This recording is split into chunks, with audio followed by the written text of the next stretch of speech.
The body of 16-year-old shepherd and teenager Michelle Buckingham was found by a lonely roadside in Kyalla East on November 7, 1983. She had been stabbed 19 times and dumped on the Violet Town boundary road. Homicide Squad Detective Senior Sergeant Jim Fry led the original investigation into her murder.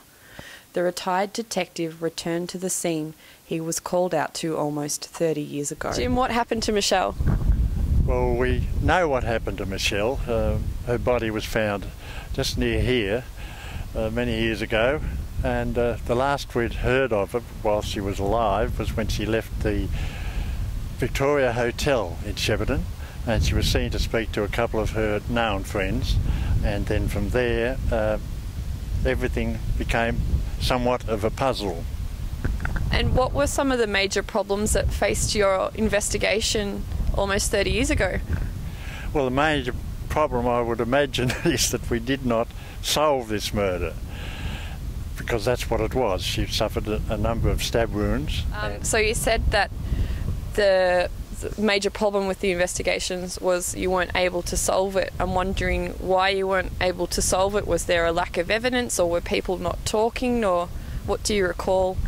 Oh, some people were talking, or the public in general, and the police up here and my team, we thought we got on very well with everybody, and we received lots of very interesting information. However, there was a small group that didn't, what would you say, we didn't feel that they were telling us the truth. Although at one stage we thought we were getting quite close to solving the death of Michelle. So can it be solved 30 years later, or almost 30 years later, Jim? Well, a crime like this, of course, is never going to take away the attention of the police, but this one is a little more interesting in one sense than some of the others. And in this one, I believe that it is still solvable. There are still people that will have read in the paper recently, and maybe even watching this, that know full well what happened to Michelle, and maybe a reward.